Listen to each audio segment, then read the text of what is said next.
오늘 주시는 하나님의 귀한 말씀 마가복음 14장 3절에서 9절까지 말씀 가지고 그 옥합을 깨뜨려라는 제목을 가지고 하나님의 귀한 말씀에 은혜를 나누기를 원합니다. 오늘 주시는 말씀 보면서 우리가 참 깨달을 수 있는 것은 우리 하나님 앞에 나아갔던 순전한 나드 한 옥합을 가지고 와서 그 옥합을 깨뜨려 예수의 머리에 부었던 이 마리아의 모습과 같이 오늘 우리가 순전한 모습으로 주님 앞에 나아가는 이것이 얼마나 중요한가라는 것을 다시 한번 깨닫게 됩니다. 우리 하나님 앞에 내 마음을 드리자는 거예요. 뭐 돈만 많이 드리고 뭐 물질을 많이 드리고가 아니라 내 마음, 순전한 내 마음을 하나님께 드리는 거, 마치 옥합을 깨뜨린다는 거예요. 여러분, 옥합에 그 안에 들어있는 그 순전한 나드가 얼마나 귀한 돈입니까? 오늘 본문의 말씀에 보면 이 향유를 300데나리온 이상에 팔아 가난한 자들에게 줄 수 있었겠도다.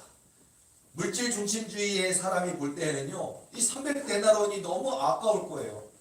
도대체 얼마쯤일까? 한 데나리온이 하루 품삯에 해당되는 일인데 뭐 일당 5만 원입니까? 일당 10만 원이십니까? 5만 원이라고 하더라도 이 순전한 나드 한 옥합이요 1,500만 원 이상 되는 가치인데 그것을 예수님께 깨뜨리는 순간, 드리는 순간 더 이상 세상에 팔 수도 없고 세상의 가치로 환수할 수가 없는 거예요. 하나님께 드린다는 의미. 그러나 제자들 중에도 또는 사람들 가운데도 이 순전한 나드 한 옥합 300데나리온에 팔아서 가난한 자들에게 줄 수 있었겠도.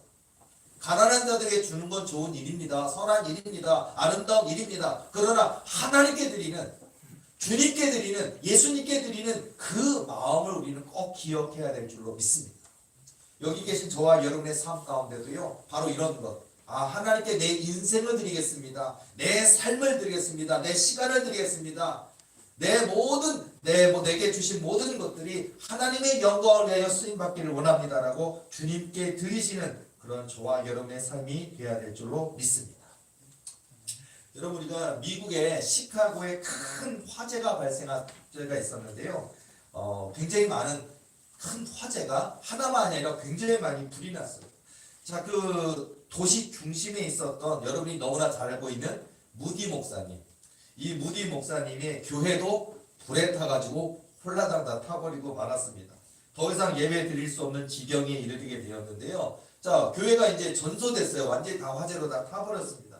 그러니까 이제 뭐 기자나 이런 분들이 이 무디 목사님이 또 뭔 말을 하시나 이렇게 조롱도 하려고 이렇게 요즘 뭐 기자들이 좋은 얘기를 하는 게 아니라 비꼬려고 얘기하잖아요. 평소에 목사님께서는 하나님이 그 백성들을 사랑한다라고 설교도 하셨고 어떤 위험에서도 구해주신다 말씀하셨는데 어떻게 해서 하나님이 그 백성들을 사랑하신다 하셨는데 이 교회가 이렇게 다 전소해 버렸습니까? 불타버렸습니까? 이거에 대해서 어떻게 생각하십니까? 분명히 하나님 이럴 수가 없어요, 저럴 수가 없어요, 불평, 원망 목사님도 하시겠지라는 기대를 했는가 본데요.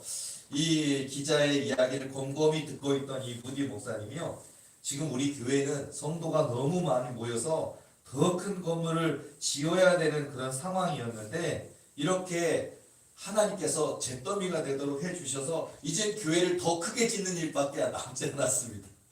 교회 막 부수는 일도 비용이 많이 들고 그럴 텐데 하나님이 교회를 싹 전소회로 잿더미가 되게 해주셨으니까 더 크게 지으면 되지 않겠습니까? 똑같은 상황인데요. 오늘 우리 삶에도 참 많은 위기들이 있어요. 지금 뭐 코로나로 인해서 또 지금 오늘도 사실 뭐 교회도 그렇고 코로나 지금 2단계 또 좀 이따 뭐 격상을 한다 뭐 얘기도 있고 뭐 예배 인원도 한 20% 정도로 지금 제한되어 있는 상태에서 우리 교인들 중에 뭐 감기 기운이 있어도 못 오신 분도 있고 나이가 많으신 분도 못 오신 분도 있고 또 이렇게 우리가 적은 인원이 예배 드려야 되는 상황이고 하지만 이렇게 여러분의 직장에도 또 교회에도 인생에도 이 코로나가 전 세계적으로 많은 어려움들을 우리에게 주고 있고 뭐 코로나로 인해 연결되어 있는 뭐 사업이나 직장이나 많은 어려움들이 우리에게 찾아와 있습니다. 그런데요, 이 어려움들을 우리가 불평하고 원망하는 데 쓸 것이냐 아니면 이 어려움을 기회로 삼을 것이냐, 이 어려움에 내 믿음이 정금처럼 빛이 나는 기회로 삼을 것인가. 여러분, 우리의 믿음은 후퇴해서는 안 됩니다. 우리의 믿음은 흔들려서는 안 됩니다. 더 뜨거운 믿음으로 나아가야 될 줄로 믿습니다. 이 기자가 이 목사님이 이 하나님이 다 이렇게 오히려 허무는 비용 들지 않고 다 잿더미가 되겠으니까 이제 크게 지은 일만 남았지 그러니까 이 기자가 한 얘기가 비용이 어디 있어서요 하고서는 이제 또 하나 비꼬는 거죠. 비용이 없어요. 믿음의 눈으로 보는 사람에게는 하나님이 하시겠지만 세상의 가치의 눈으로 보는 이 기자의 같은 눈으로 볼 때는요 비용이 어디 있어서 이 잿더미를 재건한단 말입니까? 라고 얘기하니까 왜 없어요? 여기 있지요. 여러분이 지금 예배 드릴 때 저도 있고 성경 펼쳐놓고 있죠. 목사님이 늘 사랑하는, 목사님 늘 말씀 묵상하고 읽는 성경책, 아주 낡은 성경책 한 권을 그 기자에게 보여주면서 여기 하나님의 근거가 있는데 뭘 걱정하십니까? 그러니까 기자가 깜짝 놀라죠. 그냥 기자의 눈에는 그저 낡은 성경 한 권, 아무것도 의미 없다고 여기는데 이 무디 목사님한테는 바로 이 성경이 하나님의 근거다라고 이야기를 합니다. 자, 결국은 시카고의 그 불탄 교회 자리에 무디 목사님 교회 더 큰 교회로 하나님이 그 모든 물질도 다 채워주셔서 짓게 하셨습니다. 여러분 오늘 저와 여러분 인생 가운데도요 어쩌면 보여지지 않는 현실이 있을 수 있어요. 나도 쨍하고 했을 날이 올 것인가. 우리 인생에 많은 어려움들이 있습니다. 문제가 있습니다. 힘든 일이 있습니다. 그리고 우리 주변의 사람들은 우리가 믿음을 가지고 있는데도 우리의 믿음을 조롱합니다. 내 하나님이 어디 있느냐? 내가 과연 되겠느냐? 내가 과연 하나님이 그렇게 너를 쓰시겠느냐? 과연 내 하나님은 어디 있냐고 보여달라고, 증거를 보여달라고 우리를 조롱할 때가 참 많이 있습니다. 그리고 우리가 내가 그렇게 하나님께 열심히 믿고 있는데, 열심히 섬기고 있는데, 열심히 봉사하고 있는데, 열심히 충성하고 있는데 그 하나님이 너를 아시냐라고 물어봅니다. 그런데 너가 그렇게 열심히 하는 거 하나님이 아신다면 복을 주셨을 것인데 왜 복을 주시지 않아서 너는 더 어려움에 처해 있느냐라고서 또 조롱합니다. 오늘 속상하지. 근데 또 믿는 사람이 믿는 사람을 조롱할 때 더 속상해요. 안 믿는 사람은 하나님 모르니까 조롱할 수도 있는데 믿는 사람이 오히려 믿는 사람을 조롱할 때가 참 많이 있어요. 자, 여러분 아직 게임은 끝나지 않았습니다. 여러분 끝까지 하나님을 신뢰하시기 바랍니다.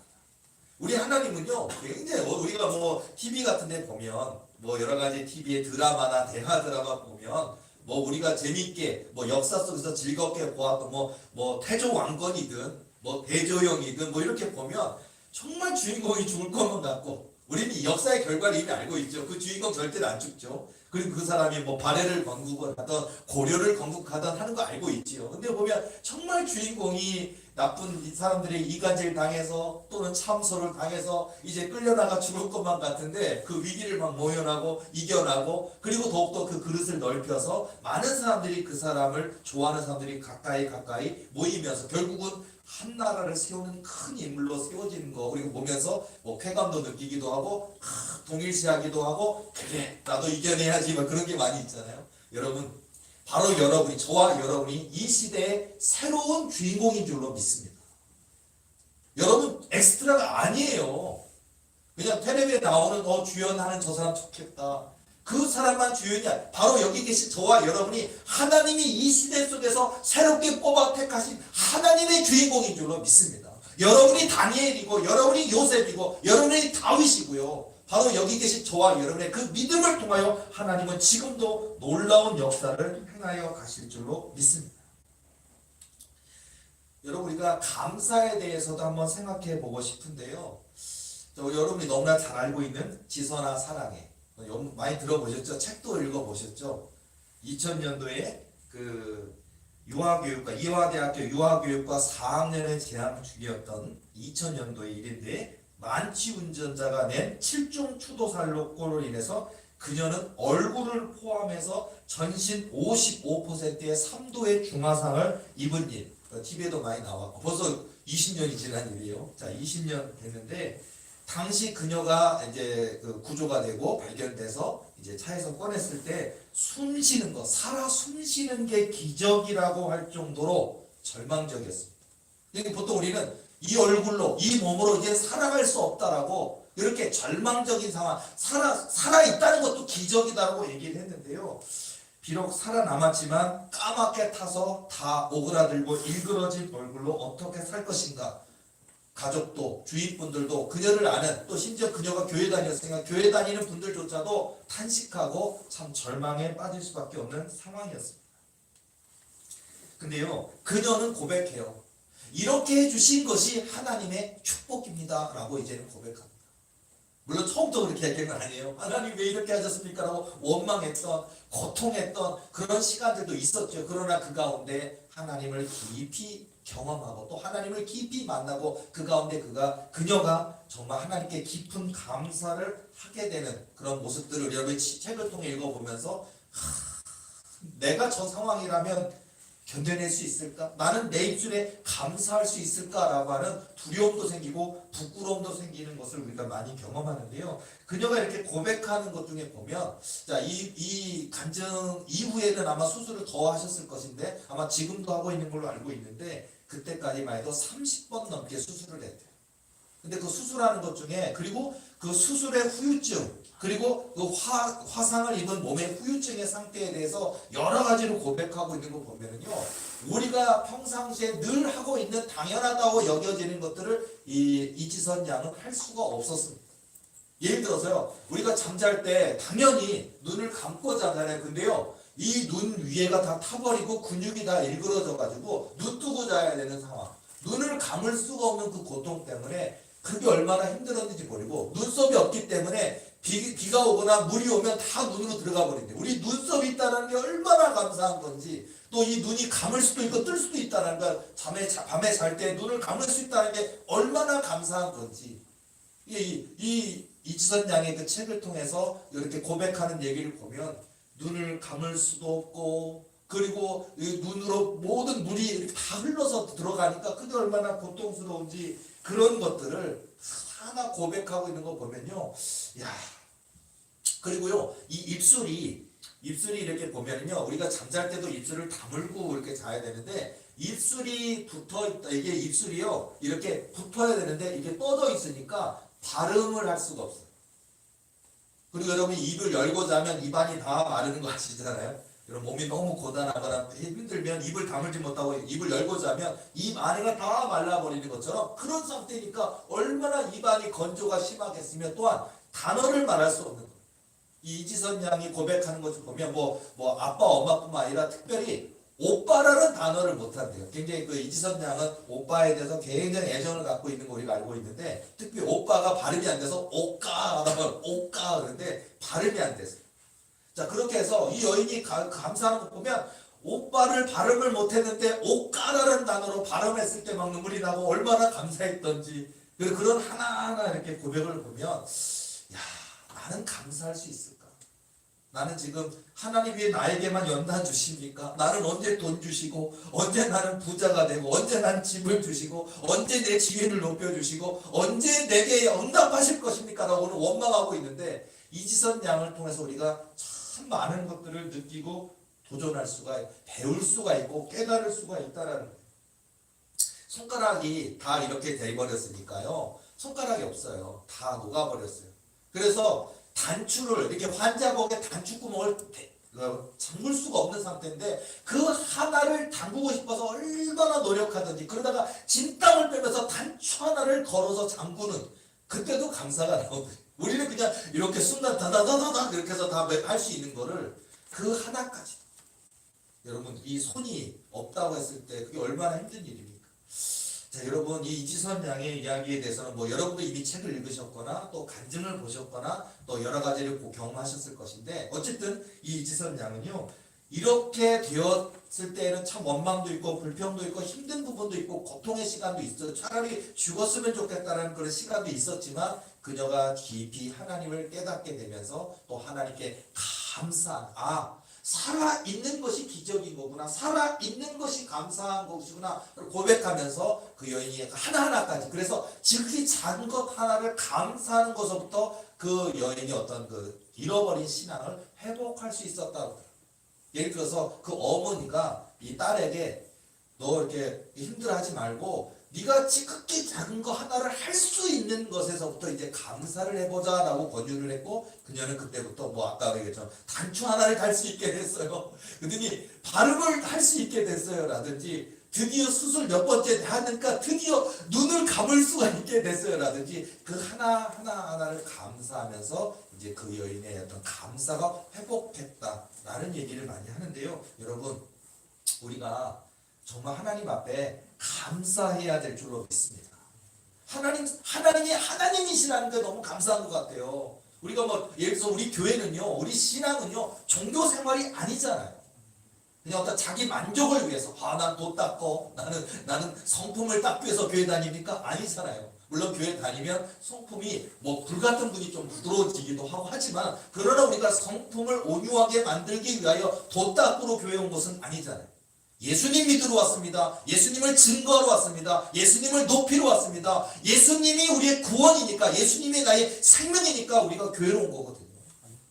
여러분, 그 예수님이 바로 나의 구원의 주님이 되신다는 그 사실 하나만으로 우리가 얼마나 감사하고 감사한 일입니다. 그리고 그 예수님이 계시기 때문에 오늘 여기까지, 이 자리까지 우리가 함께 할 수 있는 줄로 믿습니다. 이 또한 기적인 거예요.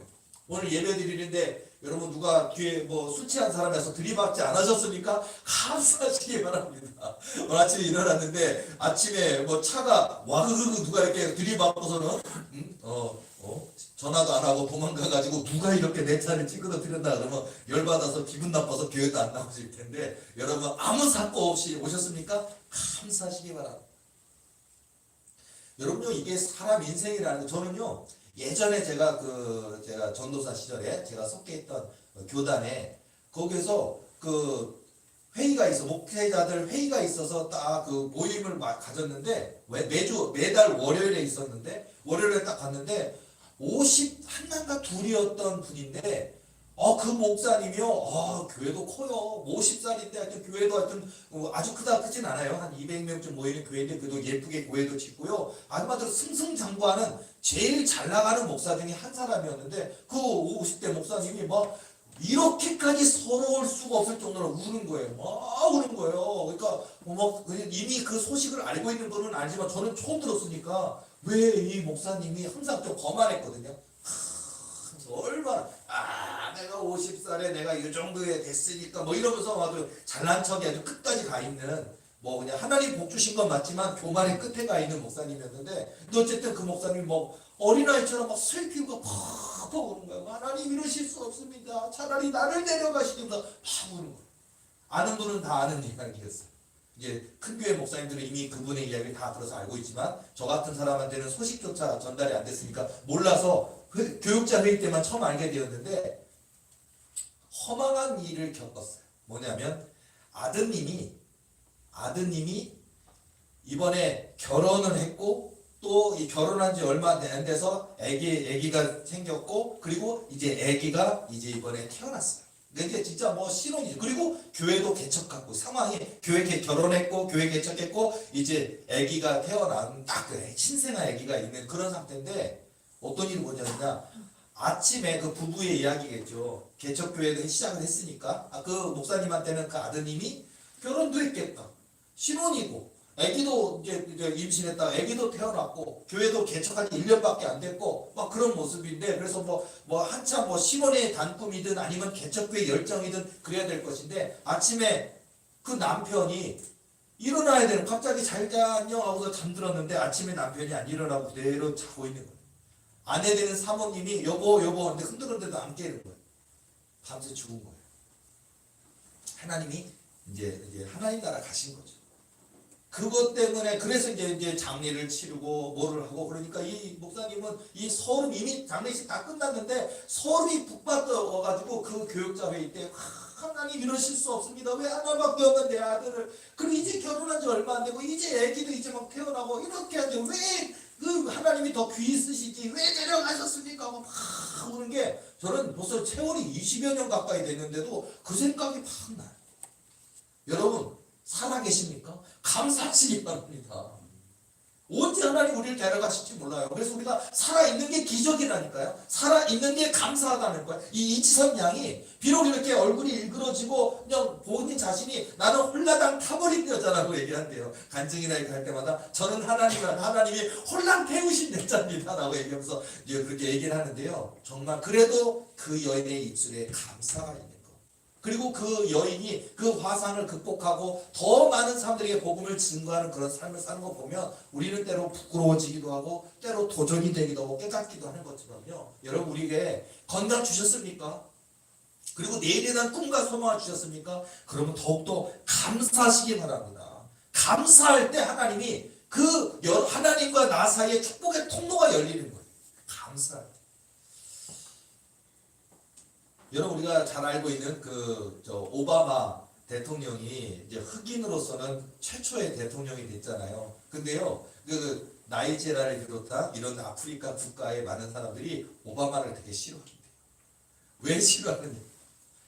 옛날에는 흑인이니까 나는 못 살아도, 흑인이니까 나는 가난해도, 흑인이니까 나는 이렇게 살아도 정당화가 됐대요. 합리화를 시킬 수 있었대요. 그런데 오바마가 대통령이 된 순간부터 흑인 사회에서의 그 뭐냐면 이제 더 이상 흑인이라는 이름 때문에 가난하다, 흑인이라는 이름 때문에 나는 소외됐다는 말을 못한대요. 왜냐하면 오바마가 해냈으니까. 뭐 굉장히 의미가 있는 어쨌든 자 여러분 오늘 여기 계신 저와 여러분이 하나님을 믿는 그 믿음으로 해내시기 바랍니다. 그래서 하나님이 함께 하심으로 나 같은 인생에 이런 역사가 있었고 하나님이 이렇게 축복하셨음을 온 세상에 증거하는 저와 여러분의 삶이 되어야 될 줄로 믿습니다.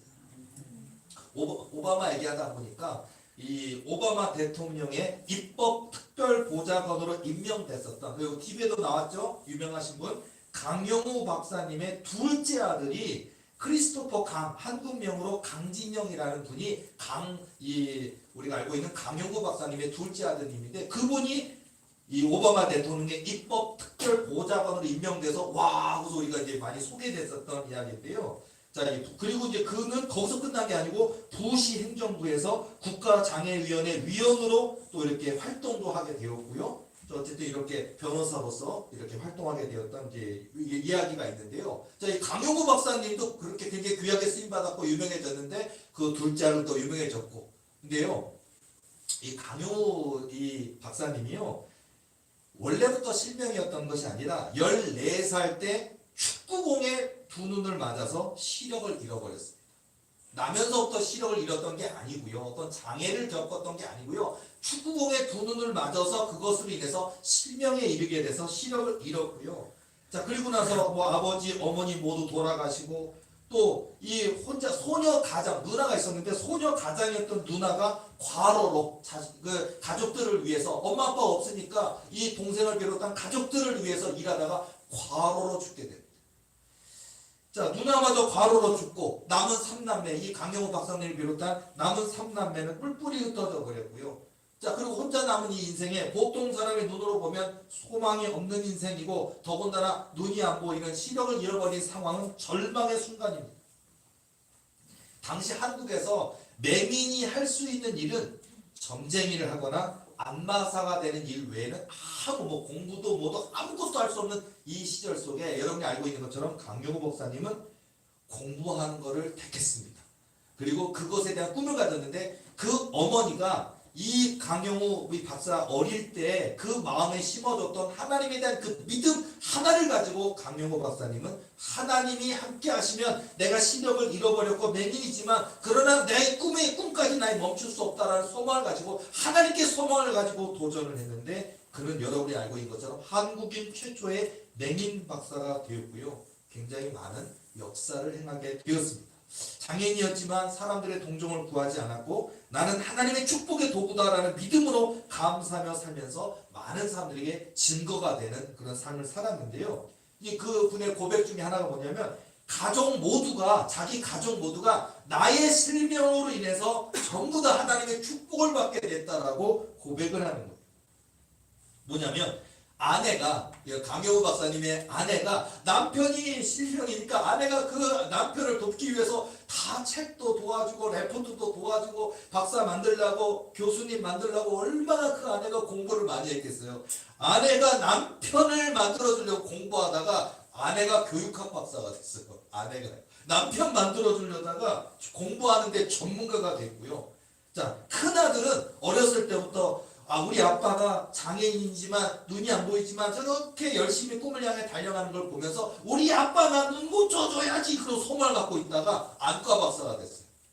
안과 박사가 됐고요. 그리고 아까 얘기한 크리스토퍼 강이라는 사람, 오바마 행정부에서 입법 특별 보좌관을 지낸 사람은요. 나는 아빠가 이렇게 많이 간증을 다니고 다니니까 아빠의 간증문과 연설문을 내가 많이 쓰는 거 도와줘야지 하고 글을 잘 쓰게 돼가지고 결국은 변호사까지 됐고요. 그리고 이렇게 귀하게 다른 나라에 가서 다른 나라의 귀한 인물까지 되게 되었는데요. 그래서 이 강효 박사님은 나의 실명으로 말미암아 내 가족 전부가 잘 되었다라고 얘기하고 있습니다. 여러분 이거 하나의 고난이죠. 큰 고난이죠. 그러나 여기 계신 저와 여러분들이 어쩌면 저마다의 고난이 있습니다. 그 고난으로 말미암아 나는 하나님의 축복의 도구였습니다. 하나님이 이 고난을 통해 내게 큰 하나님의 은혜를 부어주셨습니다라고 고백할 수 있는 저와 여러분의 삶이 되어야 될 줄로 믿습니다. 여러분 우리가 환경 탓하지 마시고 또는 우리가 환경으로 말미암아 주저앉거나 절망할 것이 아니라 우리는 한 걸음 더 하나님을 바라보고 미래를 바라보고 믿음으로 하나님께 나아가시는 저와 여러분의 삶이 되어야 될 줄로 믿습니다.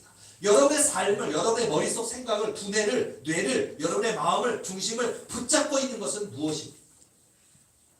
여러분 학문에 붙잡히잖아요. 공부 좋아하는 사람 있고 공부 좋아하는 사람 있어요.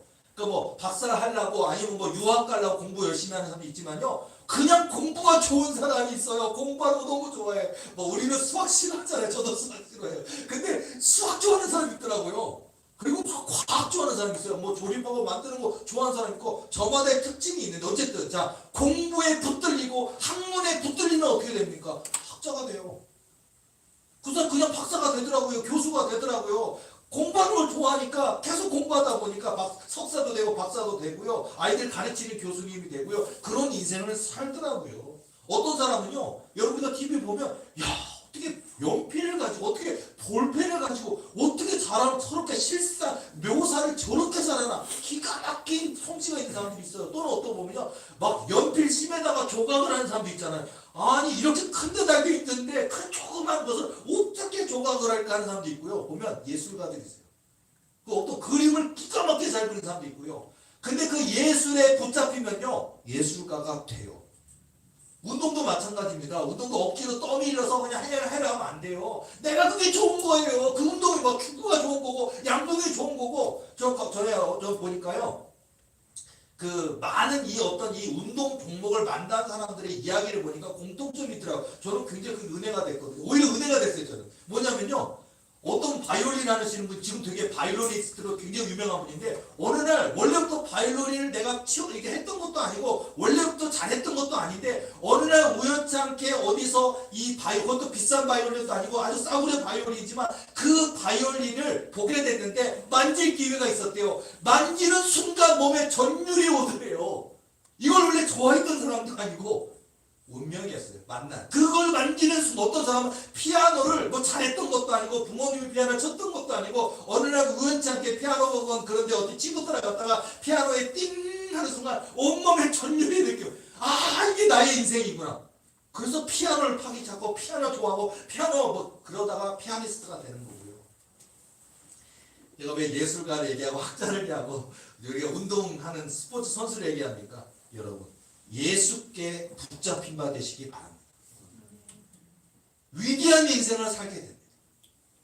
어느 한 학문에 어떤 운동 종목에 어느 하나에 붙잡힌 바 돼도 여러분이 포기하지 않고 열심히 하면 일만 시간의 법칙처럼 나아가면 된다니까요. 뭐 우리가 뭐 발레리나 있잖아요. 다른 얼굴과 몸은 너무나 발레리나에서 최고의 그런 멋있는 그런 발레리나지만은요 발은 정말 그 괴물의 발이라고 할 정도로 이렇게 왜 너무나 오랫동안 이렇게 쫑긋하게 서가지고 그거 얼마나 그거 하면서 뭐 그 휴지가 얼마나 많이 닳고 그런 얘기 많이 들잖아요. 강수진 발레리나 얘기하는 거예요. 뭐 그런 거면요. 그 한 분야를 파니까 세계 최강이 되는 것처럼 하물며 우리가 믿음을 가지고 이 땅에 교회 많습니다. 이 땅에 뭐 장로님, 권사님, 집사님도 많고 목사도 많아요. 목사 너무 많아요. 근데요 중요한 건 목사든 장로든 권사든 집사든 간에 중요한 건 하나님께 붙들림 받은 사람은 적은 것 같아요. 교회를 다니고 있지만 진짜 예수를 만나야 됩니다. 진짜 예수님께 나아가야 됩니다. 예수께 붙들림 받아야 됩니다. 예수께 미쳐야 됩니다. 뭐 광신자라는 얘기 아니고요. 이단 이런 데 빠지는 얘기 절대 아니고요. 진짜 예수. 우리가 믿는 예수님 살아계신 분이에요. 역사하시는 분이고 우리가 기도할 때 일하시잖아요. 그 예수님께 내 전 세계를 맡기고 예수님께 붙잡힌 바 된 인생이 되면요, 하나님이 쓰실 수밖에 없어요. 그 사람이 다윗인 거고, 그 사람이 야곱이고, 그 사람이 요셉이고, 그 사람이 사드락 메삭 아벳느고예요. 믿음으로 하나님께 나가는 자, 기도하는 자, 하나님이 일하신다는 걸 믿는 그 역사 가운데 하나님은 지금도 얼마든지 강영호 박사님이랄지라도 시력을 14살 때 시력을 잃었지만 하나님을 붙드는 그 인생에 이렇게 될 수 있다라는 거예요. 뭐 이치선 양에게 다가왔던 그 자동차 사고로 인한 이 온몸에 불타버린 3도 화상을 입고 온몸에 전신 55%의 화상을 입은 인생이라도 하나님을 높이고 자랑하는 멋진 인생이 될 수 있잖아요. 뭐 여러분 너무나 잘 알고 있는 닉 부이지치 같은 경우 보면요, 하나님이 자기를 그렇게 해주셨다고 고백을 합니다. 그리고 전능하신 하나님이 얼마든지 자기가 왜 두 팔이 없고 두 다리가 없는, 여러분이 알고 있지만 몸뚱이로 이렇게 강단에 누가 올려줘야 돼요. 몸뚱이로 올라. 그런데도요, 하나님이 허락하시면 자기도 온몸이 정상화될 수 있지만 하나님 그렇게 안 하실 거라는 거 잘 알고 있대요. 왜? 지금 이 여러분이 알고 있지만 지구를 몇 바퀴를 돌았으며 지금 몇 년치 그 부흥의 간증 집회 이게 다 잡혀 있겠잖아요. 내가 이렇게 두 팔이 없고 두 다리가 없는 상태로 하나님이 해주신 것이 너무 감사합니다 그러면서, 이래서 내가 전 세계를 다니며 하나님을 증거할 수 있게 해주셔서 감사합니다 하고, 나의 부족함, 나의 연약함, 세상이 볼 때는 나의 절망이었지만 그 절망을 이 닉 부이치치가 희망으로 바꿔놨잖아요. 이런 일들이 얼마나 많습니까? 네, 여러분, 우리가 절망할 것이 아니라, 아까 우리 무디 목사님이 화재가 다 나서 전소됐으면 좌절할 텐데 좌절한 것이 아니라 하나님이 이제 세우실 건데요 하고, 여기에 하나님의 근거가 여기 들고 있는데, 여러분 사실 저도 여러분 다 근거가 여기 있잖아요. 이 근거를 사용해야 될 줄로 믿습니다. 그냥 잠잘 때 베개로만 쓰지 마시고 이 근거를 사용하는 우리 도리의 성도들이 돼야 될 줄로 믿습니다. 근데 여러분요, 참 이 시대가 어렵잖아요. 사실은 제가 이렇게 얘기하는 이유는요, 지금 이 시대가 어렵습니다. 코로나 때문에 어렵습니다. 지금 오늘도 몇 단계 격상 얘기도 나오고 있고 어렵습니다. 식당도 그렇고 카페도 그렇고 모든 것이 그렇지 않습니까? 다 지금 사람들이 와도 시원찮은데 사람을 못 오게 만들고, 온 사람도 이렇게 떨어져 앉아야 되고, 교회도 마찬가지죠. 교회도 언제 공무원이 쳐들어온다는 비어서 방역 그것 때문에 오겠지만 언제든 와가지고 몇 명 앉아 있는지, 20%가 맞는지, 끼엄끼엄 앉아 있는지, 방역 수칙 지키는지, 이게 사람 위축이 되잖아요. 장사든 학업이든 학교든 너무 어려운 이 시대 속에서 우리에게 희망은 예수님인 줄로 믿습니다. 코로나 때문에 질 것이냐, 코로나 때문에 주저앉을 것이냐, 코로나 때문에 낙심할 것이냐, 아니요. 코로나 때문에 하나님을 발견할 수 있다면, 코로나 때문에 하나님을 인격적으로 만난다면, 코로나 때문에 내 믿음이 무장된다면, 하나님 이 코로나 이후가 있잖아요. 코로나 이후에 준비된 믿음으로 말미암아 하나님이 부어주실 상상 못할 그 축복의 주인공 만들어 주실 줄로 믿습니다. 그러니까 여러분, 우리는 웃어야 되는 거고 희망이 있는 거예요. 그러니까 여러분 좌절하지 마시고 절망하지 마시고 힘내시라고 힘내시라고. 제가 설교도 그냥 힘 다 빠지고 믿든지 말든지 이런 설교하면 안 돼요 여러분. 그러면 힘 빠져서 안 돼요. 저라도 응원을 내가 힘내세요, 기도합시다, 예배 드립시다, 말씀 붙듭시다, 하나님 계십니다, 하나님 살아계십니다 라고 응원하고 으쌰으쌰하고, 그래서 힘내야 되지 않겠습니까? 그리고 분명한 건 하나님 살아계십니다. 나의 안고섬을 아십니다. 내 연약함도 알고 내 부족함도 알고 나의 필요도 아십니다. 그리고 부르짖는 자에게 하나님은 그 부르짖음을 채워주십니다. 그러니까 여러분요, 보여지지 않는다고 지금 응답이 없다고 낙심하지 마시고 안 주신다고 생각하지 마시고, 중요한 건 뭡니까? 끈질긴 거예요. 여러분, 어린아이들도 그렇고 끈질긴 사람 못 이기는 거예요. 공부도 끈질긴 사람 못 이기는 거예요. 운동도 끈질긴 사람이 이기는 거예요. 여러분요, 끈질긴 믿음, 끈질긴 신앙으로 꼭 승리하시는 저와 여러분의 삶이 되어야 될 줄로 믿습니다. 그래서요, 오늘 저와 여러분 하나님께 내 것을 맡기는 것, 옥합을 깨뜨려.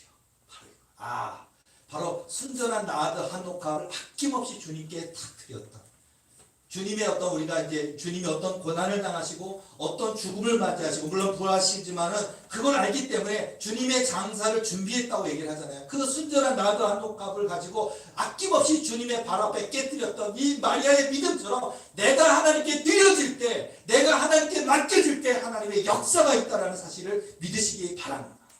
우리 도립에 작지 않습니다. 세상 사람들이 볼 때 우리 교회 작다고 얘기할 겁니다. 교회 숫자도 작다고 할 겁니다. 근데 작지 않습니다. 내 믿음까지 작지 않습니다. 그리고 우리 하나님이 함께 하신다면 우리 도립에 뭐 단순히 숫자만 많아지는 교회가 아니라 이 땅에 잃어버린 낙심한 수많은 영들을 되찾을 수 있는, 그리고 꿈과 목표가 없어서 방황하고 있는 수많은 젊은 청년들에게 하나님의 살아계심을 증거하는 우리 도립회로 사용하여 주실 줄로 믿습니다. 저뿐입니까? 여기 계신 모든 분들에게 그 꿈과 소망이 있는 거예요. 여러분 열심을 내시기 바랍니다.